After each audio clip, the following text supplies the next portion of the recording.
Olá, sejam todos bem-vindos a mais uma live ao vivo diária aí, pessoal, tudo bem? Se estiverem me vendo bem, me ouvindo bem, me avisem aí através dos comentários. Muito bem. Então, hoje, primeira live do ano, dia 2 de janeiro, começamos com tudo. Esse ano vai ser um ano bastante intenso aí pra gente. É um ano que eu prometi 360 lives para vocês, então certamente alguns dias desse ano a gente vai fazer mais de uma live por dia, né? Não vai dar pra fazer live todo dia certinho, porque vai ter curso, né? Curso sábado e domingo, são 21 turmas ao longo do ano, então certamente a gente vai precisar fazer mais de uma live por dia, isso já está previsto. Algumas lives com convidados a gente vai voltar a fazer também, então daqui a pouquinho a gente avisa aí como é que a coisa vai acontecer. Só estou enrolando um pouco aqui porque eu estou também tô no YouTube, só que no YouTube não está entrando. Então não sei o que está acontecendo. Beleza. No YouTube não está entrando. Deixa eu ver aqui.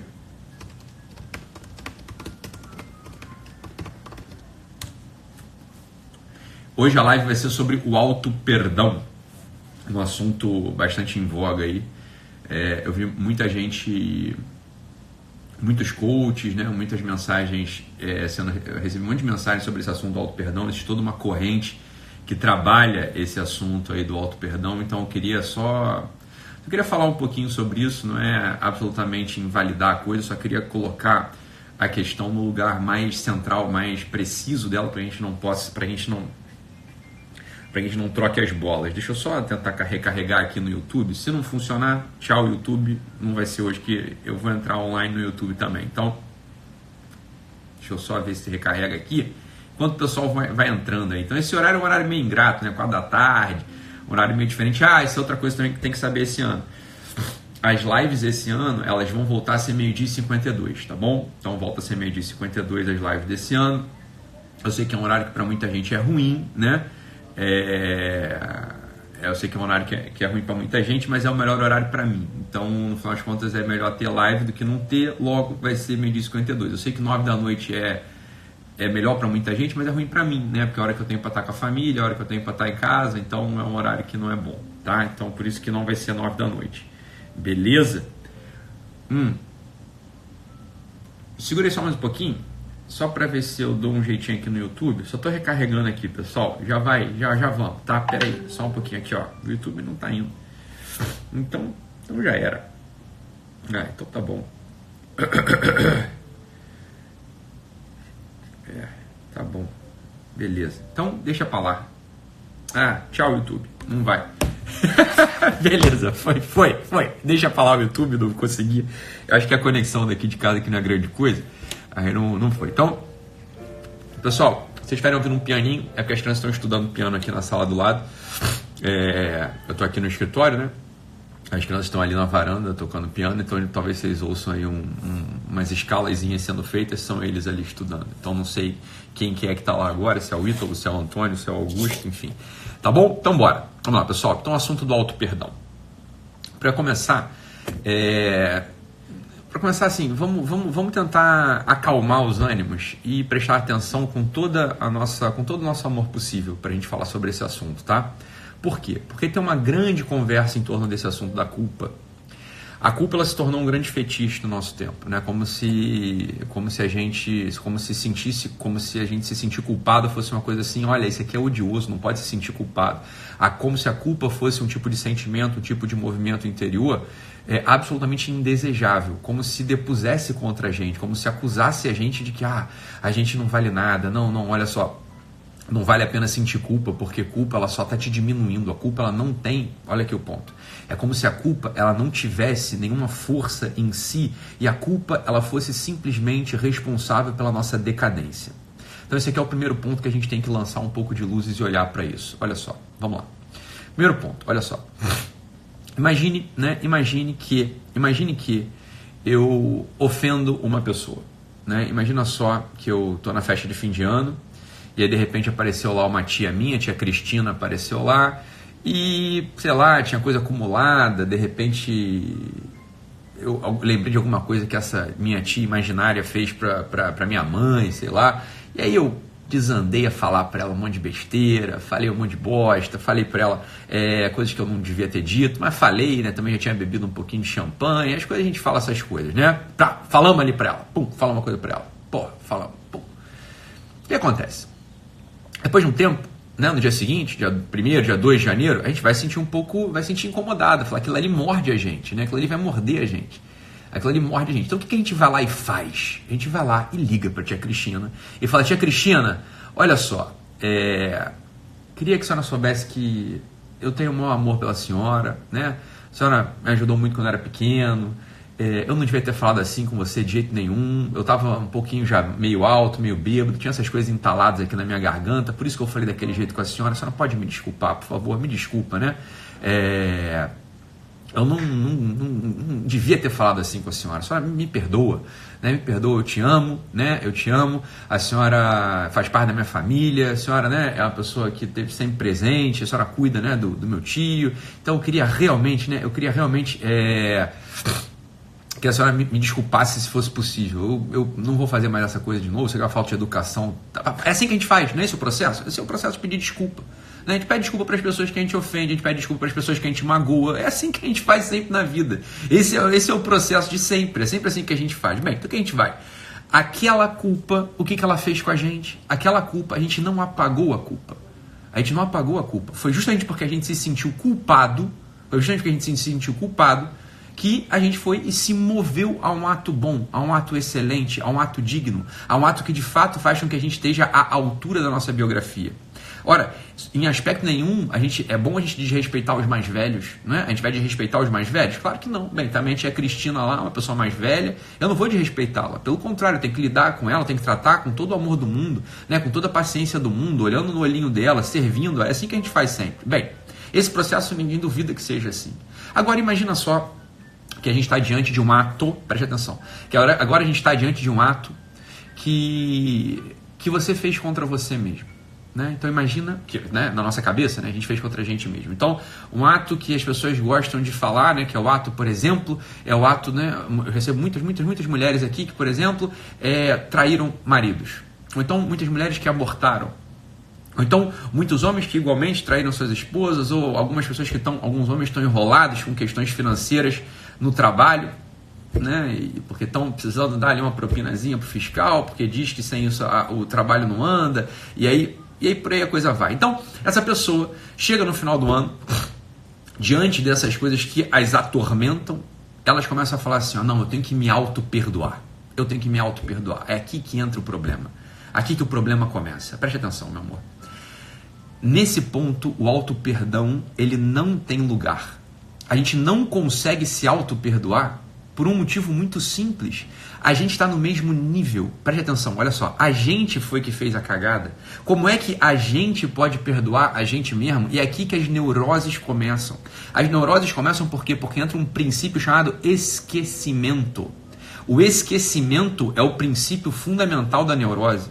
Quando a gente se esquece de que o perdão ele só pode acontecer quando ele é doado, perdonare, ele é um dom, ele é dado de alguém que está de cima para baixo, ou seja, só alguém, preste atenção, a minha tia Cristina me perdoou, preste atenção, eu sou inferior a ela naquele ato, você está entendendo? Então olha só, eu pedi desculpas para a tia Cristina, e a tia Cristina, porque evidentemente ela é superior a mim, porque eu fiz a cagada, eu fui mal criado com a tia Cristina, eu fui injusto com a tia Cristina, eu fui ingrato com a tia Cristina, logo eu estou abaixo dela, eu estou por baixo dela, eu estou numa situação inferior à da tia Cristina, e é só por isso que a tia Cristina pode me dar o perdão, porque ela está acima de mim, ela está por cima de mim, ela olha para mim com aquele olhar de quem está por cima, preste atenção.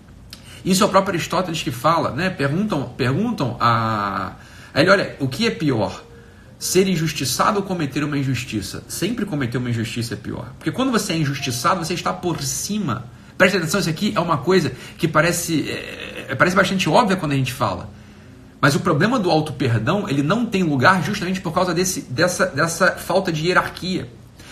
Vou repetir aqui para a gente fixar bem a história. Quando eu peço desculpas para o meu pai, quando eu peço desculpas para a tia Cristina, quando eu peço desculpas para a minha esposa, eu estou colocando-os num lugar superior, porque eles já estão num lugar superior. Simplesmente o que eu estou declarando ali? Eu estou declarando a minha humilhação.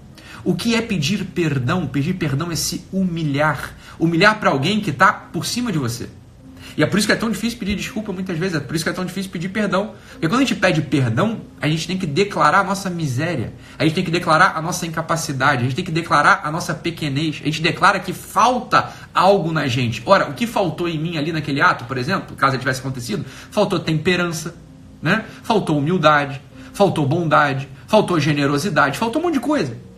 E é a pessoa que está, preste atenção que esse é o movimento do perdão, e a pessoa que está por cima de você, ela te dá isso que falta. Ela te dá isso que falta. Então quando, por exemplo, imagina que na festa de fim de ano eu falei um monte de besteira para a tia Cristina, e aí quando eu vou pedir perdão para a tia Cristina, o que o perdão dela me oferece? O perdão da tia Cristina me oferece a generosidade que me faltava. O perdão da tia Cristina me oferece a bondade que me faltava, a temperança que me faltava. Esse é o maravilhoso processo do ato de pedir desculpas e ser perdoado. Tá? É assim que funciona a dinâmica do perdão. Veja, quando a gente entra nessa ideia que é um fetiche, que é o fetiche da gente se auto-perdoar, o que a gente está no fundo, admitindo, no fundo, desejando e querendo? A gente está olhando para a gente, no final das contas, de um jeito muito farisaico. A gente está olhando para a gente de um jeito, né, megalomaníaco. A gente olha para a gente de um jeito soberbo. Como se, no mesmo ato, a gente pudesse estar por baixo e por cima. Ora, se eu quero me auto-perdoar, e eu peço perdão para mim mesmo, e entre muitas aspas, me reconcilio comigo, o que eu estou afirmando nesse ato? Eu estou afirmando nesse ato que eu sou como Deus.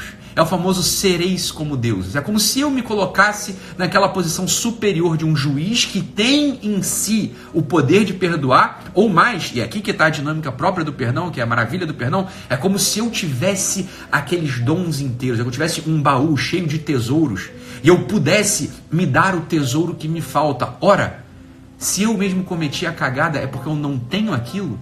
Não tem como eu pedir perdão para mim mesmo, meu Deus do céu. O auto-perdão é um fetiche do nosso tempo que quer tirar Deus do horizonte das nossas consciências, quer tirar Deus das artérias dos nossos corações, quer tirar Deus dos nossos pulmões, como se a gente não pudesse mais respirar, como se a gente não pudesse mais ser irrigado, como se a gente não pudesse mais receber o influxo mesmo da divindade que está por cima da gente, e só ela, no limite, pode de fato nos perdoar. O perdão que os humanos se oferecem uns aos outros, né? Então os humanos se oferecem perdão, a gente oferece perdão o tempo todo. Se alguém chega aqui para mim e me pede perdão por alguma coisa que me fez, eu vou perdoar a pessoa, é claro que eu vou perdoar, por que eu não perdoaria, né? É óbvio que eu vou perdoar a pessoa, está pedindo desculpa. E se eu tenho aquela capacidade em mim de generosidade, se eu tenho aquela capacidade em mim de humildade, se eu tenho aquela capacidade em mim de completar o que falta no outro, ora, por que não dar isso para ele? E é por isso que a gente oferece o perdão quantas vezes? Quantas vezes forem necessárias. O dia que eu deixo de oferecer o perdão para alguém, o que eu estou confessando? Eu sou como você.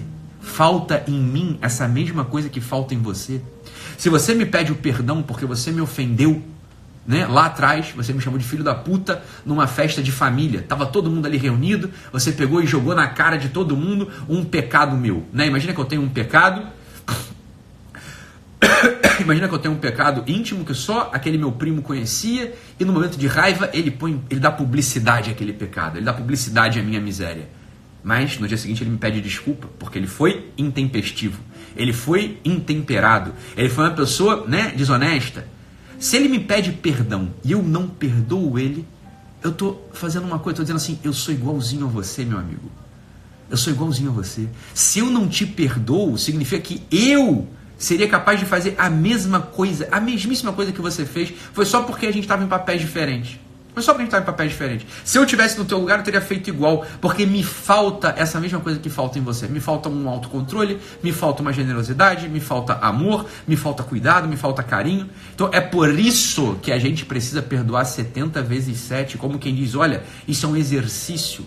Eu tive tempo, eu não estou mais naquele momento no qual a coisa está pegando fogo. Porque quando a coisa está pegando fogo, a gente manda os outros a merda. Quando a coisa está pegando fogo, a gente fala o que não deve. Agora, quando a gente está na calma, a gente está recolhido na calma, a gente tem tempo e pensa, olha, eu posso ser generoso. eu posso ser humilde, eu posso ser benevolente. Olha que graça maravilhosa. Então eu ofereço o meu perdão como quem diz, eu quero ter isso que faltou nesse meu amigo, nesse meu irmão, nesse meu primo, nesse meu pai.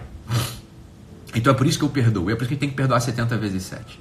Agora, quando a gente está às voltas com uma culpa, muito bom, o Thales falou, perdoar é muito difícil. Claro, Thales, é muito difícil, porque falta na gente essas coisas todas. É isso que eu quero que você entenda. Preste atenção, quando você não consegue perdoar alguém, o que você está confessando para você mesmo? Eu sou igualzinho a ele. Quando eu não perdoo uma pessoa que me ofendeu, quando eu não perdoo uma pessoa que me traiu, quando eu não perdoo alguém que fez alguma coisa contra mim, eu estou confessando uma única coisa: eu sou igualzinho a ele. Por quê? O que é o perdão? O perdão é você dar algo que o outro não tem. Você completa nele, é como um Lego. Você encaixa nele uma pecinha que falta nele. Uma pecinha que está faltando nele. Você foi lá e encaixou. Pof, estava faltando isso aqui no seu coração, meu amor. Toma, pof. Encaixou. Você deu algo que você tem. E é por isso que é difícil perdoar. Porque a gente não tem grande coisa. Então quando a gente não consegue perdoar alguém, a gente tem que acender o sinal vermelho na nossa cabeça. Acender o sinal vermelho na cabeça. Olha, está faltando algo em mim. Está faltando algo em mim que é fundamental. Está faltando um pedaço do meu coração. Eu ainda sou um homem atrofiado. Eu sou um homem deformado. A capacidade de perdoar, ela é fundamental. Mas veja, foi o que eu falei logo no início da live. Ela é só analógica. Ela não é precisa, ela não é perfeita. Por quê? Porque nós não temos esse baú com todos os tesouros. Sempre vai faltar algo na gente. Agora, quando a gente está falando desse outro movimento que é o auto-perdão, aí a coisa piora ainda mais. O auto-perdão, preste atenção aqui, eu não quero com isso deixar ninguém triste, mas é só pra gente botar os pingos nos is. O auto-perdão, por definição, vocês entenderam já o que é o perdão? O auto-perdão, por definição, ele é impossível. Ele é impossível. Por quê? Porque se você cometeu aquele ato, é porque te falta a qualidade que teria feito com que você não cometesse aquele ato. Ora, se você abortou uma criança quando você era adolescente, né? O que faltou em você? Faltou em você coragem? Faltou em você algum tipo de amor? Faltou em você, sei lá, uma sinceridade de falar que você estava gestando um bebê para alguém que pudesse te ajudar e não para alguém que pudesse te dar um mau conselho, né? Faltou em você algo.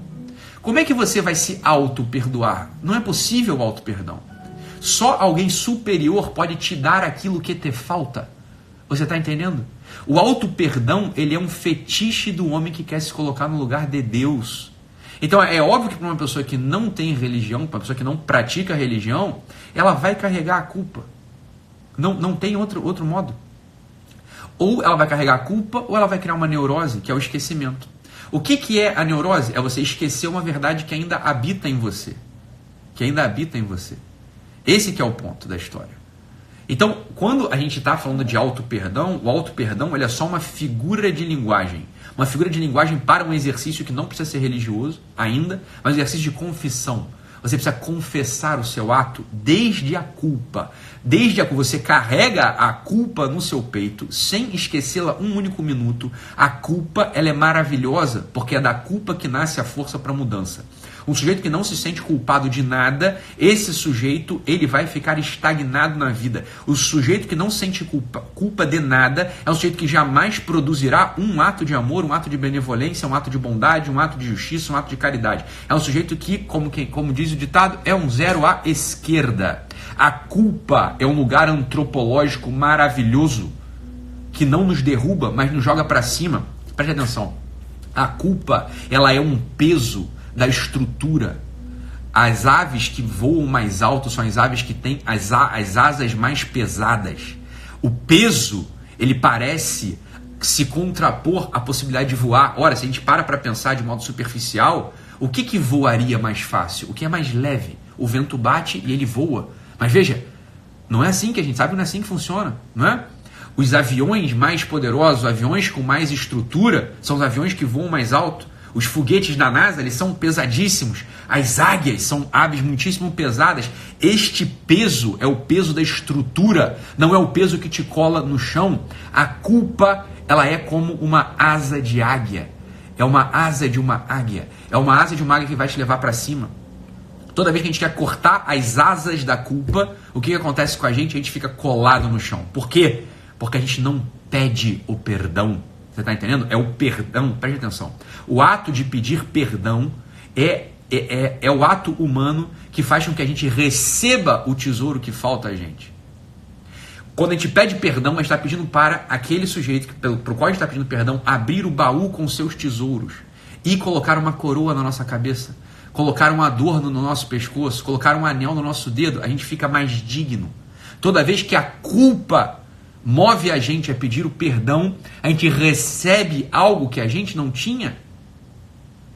Então veja, um sujeito que quer se auto-perdoar é um sujeito que não entendeu a dinâmica da culpa. Ele não entendeu a dinâmica da culpa. A culpa, ela entra como estrutura vital. Ela é uma estrutura vital que faz com que a gente possa alçar voos mais altos, até que a gente chegue ao cume da dignidade humana, até que a gente chegue naquele lugar para o qual a gente foi criado, até que a gente então possa expandir o nosso coração e conhecer recônditos, conhecer lugares do nosso coração antes inexplorados, lugares que a gente pode amar mais, servir mais, trabalhar mais. A culpa, então, ela não é paralisante. A culpa, ela é um motor, ela move a gente. Você está entendendo? Então veja, toda vez que você quiser se auto-perdoar, e eu sei que tem uma grande corrente filosófica e dessas religiões mais contemporâneas, que são religiões que no final das contas elas tocam em verdade das religiões mais profundas, das religiões completas, e todo mundo sabe disso, eles mesmos sabem disso, então existem religiões contemporâneas que não tem a completude da compreensão do que é o ser humano, não tem a completude das tecnologias espirituais e oferecem, óbvio, oferecem alguma coisa que faz muito sentido pra gente, mas é claro que faz. É claro que essas religiões, por assim dizer, periféricas, elas fazem um baita de um sentido, é claro que fazem. E elas tocam nessa coisa da, o auto-perdão. O auto-perdão é algo bom, é algo digno, é algo que você deve buscar. Só que ele está olhando pelo lado oposto.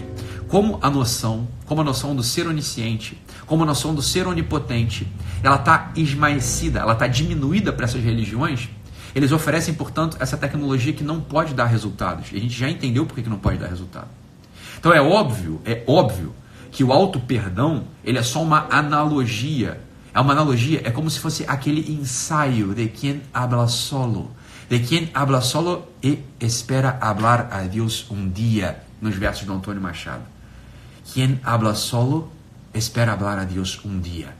Então, nesse sentido, o auto-perdão ele pode funcionar. Olha, é um ensaio, é um diálogo, eu estou ensaiando aqui um diálogo. E se eu peço um perdão de modo aberto, generoso, sem momento nenhum esquecer ou abafar o peso da minha culpa, o que vai acontecer comigo? Eu vou receber aquela coroa que eu não tinha, eu vou receber aquele anel que me faltava, eu vou receber aquele pingente que adorna o meu peito, indicando o estandarte de que eu sou um ser humano. E o ser humano, por definição, é esse ser faltante. A gente caminha nesse mundo titubeando. A gente caminha nesse mundo tateando. A gente fica tateando entre verdades e amores até que a gente consegue encontrar algo que insufla o nosso peito, que enche o nosso coração, que expande nossos olhos e faz a nossa vista brilhar para que a gente descubra a verdade que há nesse mundo. E a primeira verdade que há nesse mundo é: nos falta algo. Nos falta algo. E esse algo que nos falta é o amor. E a gente não é capaz da gente mesmo criar um amor que possa nos preencher. É isso que falta no nosso peito. Ora, como é que a gente então é preenchido por isso que nos falta e que a gente não pode criar? Em primeiro lugar, se abrindo para os outros. Porque essa é uma coisa que a gente menospreza no nosso tempo. Porque a gente é soberbo. Mas o nosso irmão, a nossa irmã, a pessoa que convive com a gente, eles têm amor para dar. E eles dão amor para a gente o tempo todo.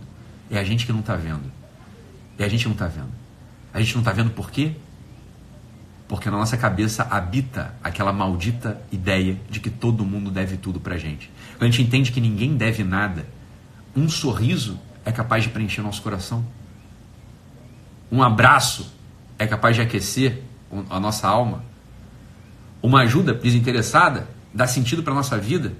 Mas é claro que é isso. Então, o que falta no ser humano, o que falta em mim, o que falta em você, é justamente essa completude que só o amor pode dar. Então o primeiro movimento é, a pessoa que está ao nosso lado, ela tem isso para dar pra gente, e ela está dando, é a gente que não está enxergando. Então esse aqui é exercício para 2020. Não deixar cair no vazio, não deixar cair no abismo dos nossos egoísmos, não deixar cair de tal modo que se quebre esse amor que os outros dão pra gente de modo trivial todo dia. Isso é a primeira coisa para 2020. Se a gente não é capaz de criar essa antena parabólica, consegue captar os atos de amor que os outros estão emitindo pra gente, a gente vai ter uma vida vazia. Por que vazia? Porque é isso que falta no nosso peito, meu Deus do céu. E a gente não é capaz de criar isso. A gente não é capaz de criar um amor que nos preencha. Isso é justamente o drama do narciso. O que é o drama do narcisismo, se não um amor criado para nos alimentar e que no final do processo deixa a barriga mais vazia do que ela estava? Ora, o que é o narcisismo, se não esse amor direcionado a gente mesmo que nos deixa famintos? Isso é o processo do narcisismo. O amor que pode nos preencher, porque é isso que falta na gente. Quando eu falo amor, eu estou falando de algo muito concreto. Eu estou falando de um olhar que faça sentido. Estou falando de um abraço que nos aqueça. Eu estou falando de uma palavra que enche de sentido a nossa vida. É disso que eu estou falando. Então, em primeiro lugar, é isso. Olha, as pessoas que estão ao nosso redor, elas têm a capacidade de amar. Todas elas têm uma capacidade de amar. Todas têm. E elas amam a gente. Elas toleram a gente. Elas olham pra gente. Elas convivem com a gente. E é óbvio que se você é um sujeito que já entendeu que existe uma ferramenta humana maravilhosa chamada razão, e a razão é essa ferramenta que dá conta de entender o mundo natural. Então é através da razão que eu consigo entender o mundo natural, é através da razão que eu consigo fazer apreensões matemáticas, é através da razão que eu consigo, calcular a distância entre o maçarico e o charuto e acendê-lo. Ora, a razão é essa faculdade que relaciona as coisas que existem nesse mundo e faz com que a gente chegue racionalmente, sem nenhum ato de fé, racionalmente a gente chega até a noção de um ente chamado ser em ato puro. Ora, tudo que foi criado por algo, que foi criado por algo, que foi criado por algo, que foi criado por algo, que não foi criado por nada. Esse não foi criado por nada é o que a filosofia chama sem nenhum... É que aqui, óbvio, é uma live de 10 minutos, eu não consigo falar disso o tempo todo, né?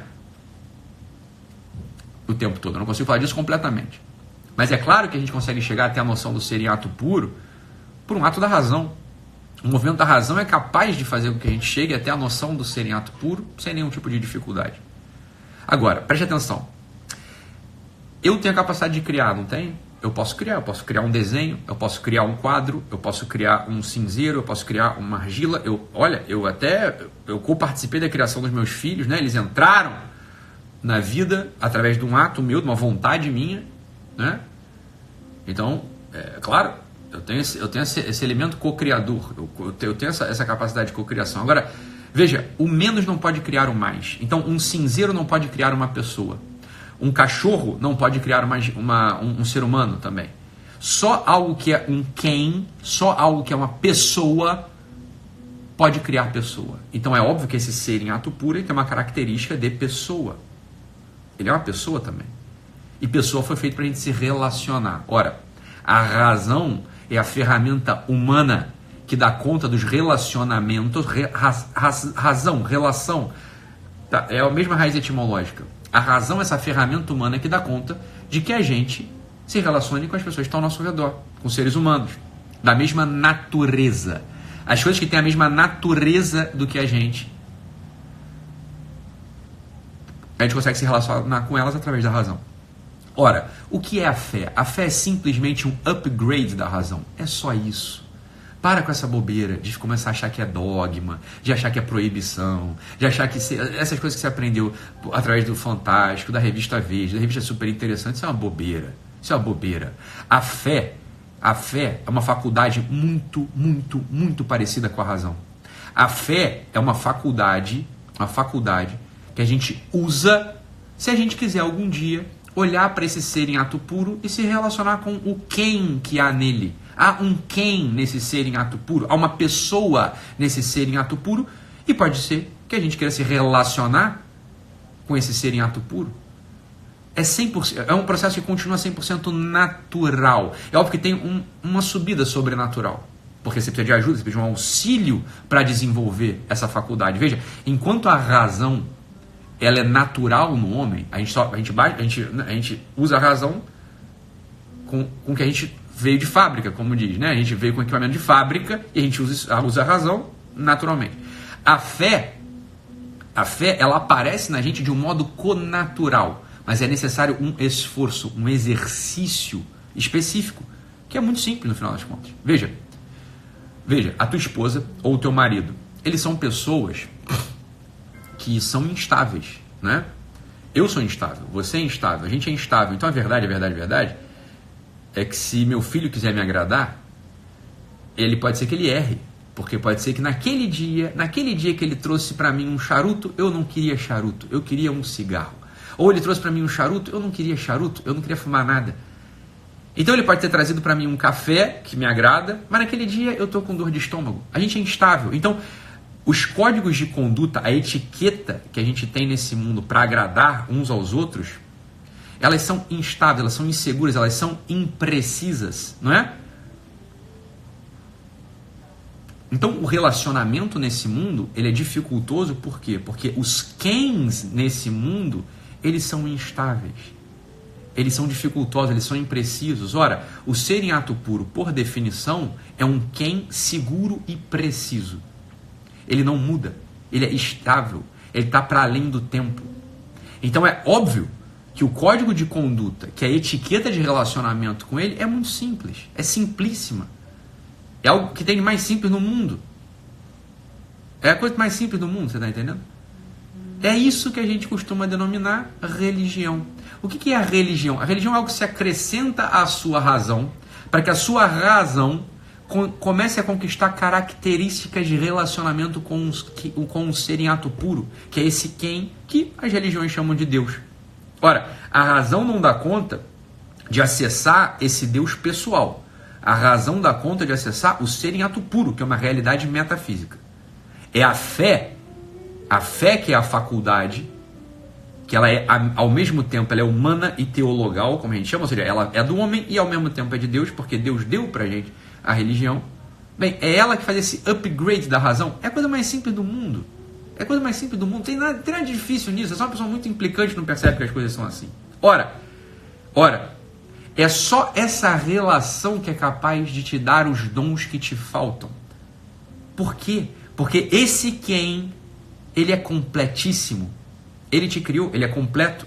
Então é só a ele que você pode recorrer quando te falta algo. Quando a culpa te morde e faz com que você queira voar voos altos. Voos altos que estejam no estatuto, que estejam na altura da sua dignidade. Quando você olha para você e fala, eu estou funcionando abaixo daquilo que eu devia estar funcionando. Eu estou sendo um traidor, eu estou sendo um preguiçoso, eu estou sendo um sujeito inconstante, eu estou sendo um sujeito fazendo piadinha que não conta, piadinha que só deixa todo mundo triste, eu não estou trabalhando direito aqui para minha casa, está me faltando alguma coisa. É óbvio que a culpa tem que te pesar. Se a culpa não te pesa, você é um ser humano esquecido, você vai se tornar um neurótico. Um neurótico. Então, é só através do relacionamento com esse quem, que de fato é superior e completo, e o pedido a ele, que faz com que você tenha em você completado aquilo que te falta, meu Deus do céu. É a coisa mais simples do mundo. Não tem nenhuma dificuldade nisso. Isso aqui é coisa... Isso aqui qualquer sujeito tem a cabeça, você não precisa ter nada, não precisa nem de fé. A fé, ela é, hoje, entendida como um movimento maluco, sujeito que chora, né? E aí, meu Jesus Cristinho... Isso é sentimentalismo, isso não é fé. Né? Isso é sentimentalismo. O sentimentalismo, presta atenção, ele deixa frutos amargos na alma. O sentimentalismo, ele não deixa o sabor doce, ele não deixa a substância. O sentimentalismo, ele te anima num primeiro momento e depois já vem uma carência logo em seguida, não é assim? E é assim que, infelizmente, a maior parte das pessoas dizem que vivem a religião, que não é religião.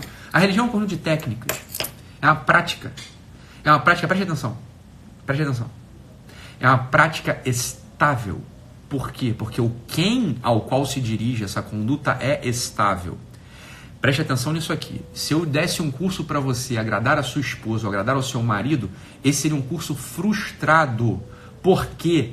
Porque o seu marido e a sua esposa mudam todos os dias.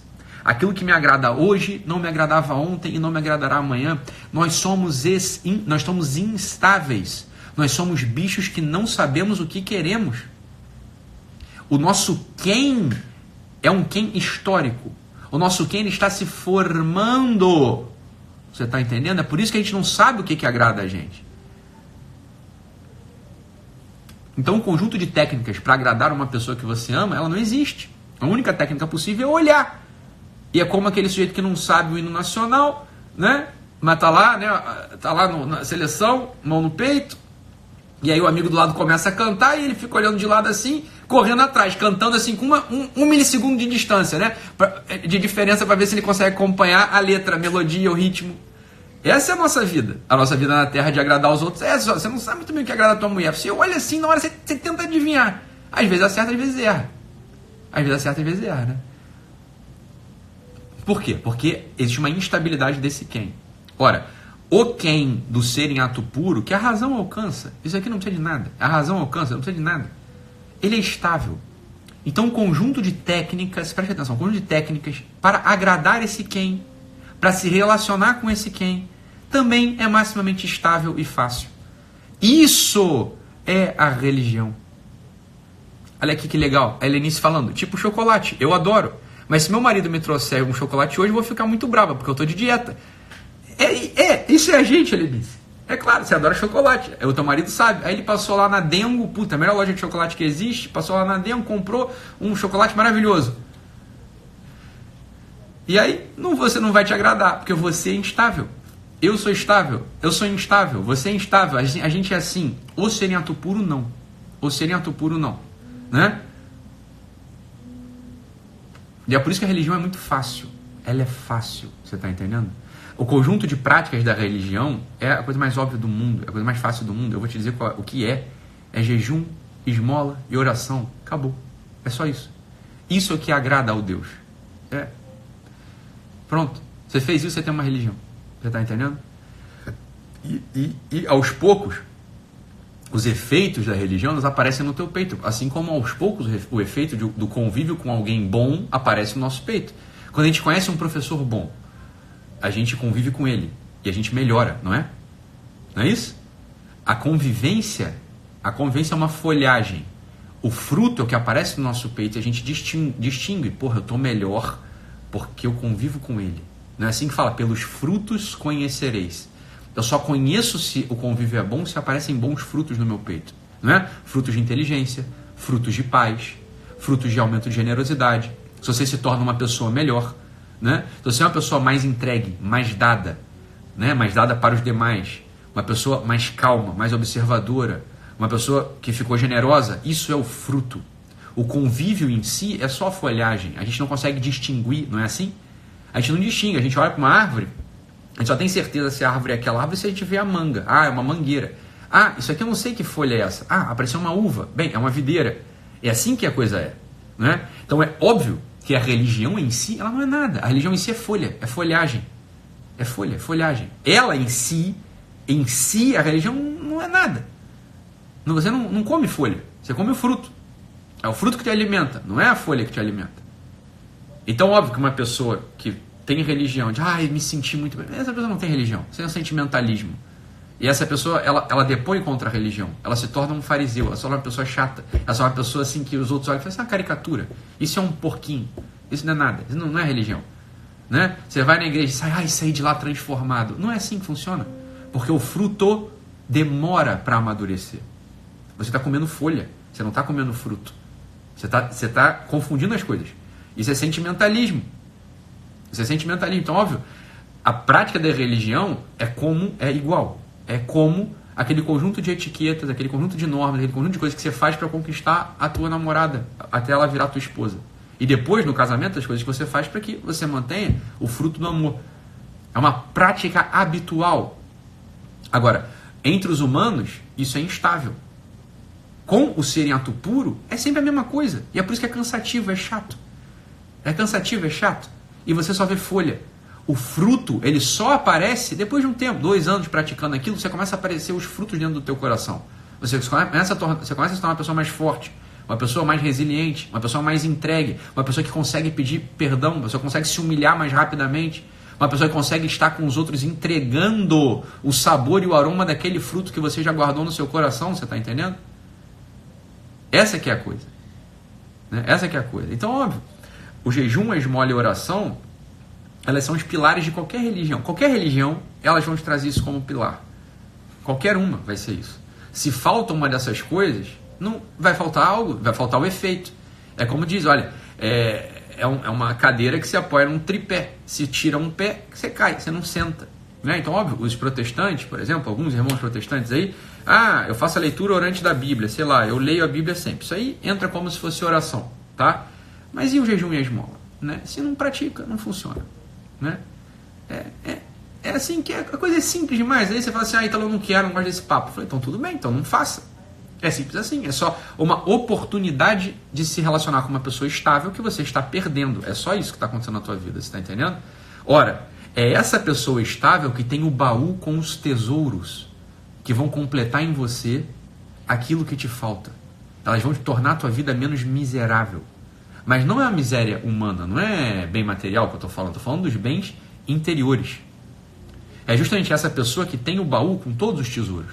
Então é ele que pode olhar para você e se você é humilde pede, ele pode falar, então, toma aqui esse anel que simboliza a generosidade. Toma aqui essa coroa que é a paciência para você. Toma aqui esse brinco que vai adornar a tua capacidade de trabalho. É esse sujeito que tem um baú com todos os tesouros. É claro que a gente, ao longo da nossa vida no mundo, aqui na Terra, a gente encontra pessoas que também têm baús com tesouros, mas por definição essas pessoas são finitas. E ora, a verdade é que a gente não sabe distinguir muito o que a gente pode dar um para o outro. Não é? É assim que funciona a coisa. Então o auto-perdão, ele é impossível por definição. Você não pode dar aquilo que você não tem. A gente só pede o perdão porque a gente não tem algo. Não é? Eu pedi o perdão para minha tia Cristina, como eu falei lá no início. Imagina que... Não, a tia Cristina nem passou o Natal comigo, isso é só fantasioso. Eu pedi o perdão para a tia Cristina, imagina. Eu não tenho, e aí eu pedi. E se ela tem no baú dela, se ela cultivou no baú dela o tesouro da generosidade, ela vai me dar. Agora, pode acontecer que eu pedi perdão para a tia Cristina e ela não me perdoe. Mas por que ela não me perdoa? Porque ela é uma coitadinha como eu. Eu não posso ficar com raiva dela. Isso é uma coisa que acontece sempre. A gente pede perdão para alguém achando que é obrigação da pessoa perdoar a gente. Fala, não, a pessoa não... Seria bom que ela perdoasse, porque significa que ela tem, ou que ela está cultivando, você está entendendo? Porque, veja bem, uma coisa é eu ter ofendido a tia Cristina no calor de uma situação. Outra coisa é, na calma, ela vendo a minha humilhação, ela não ter também aquilo, ela não tem a capacidade de generosidade. Fala, mas é difícil então para ela também. É uma coitadinha, eu tenho que rezar por ela, eu tenho que orar por ela, eu tenho que ajudá-la também. Né? Eu tenho que ajudá-la. Essa que é a coisa do auto-perdão. Então, o auto-perdão é um fetiche. O auto-perdão é um fetiche.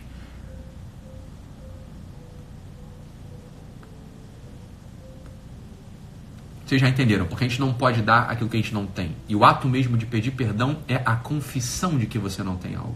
Então, das duas, uma. Ou a gente vai pedir perdão para uma pessoa mais excelente que a gente, uma pessoa melhor do que a gente, uma pessoa que tem algo que a gente não tem, ou a gente vai pedir perdão e vai se confessar para o ser em ato puro.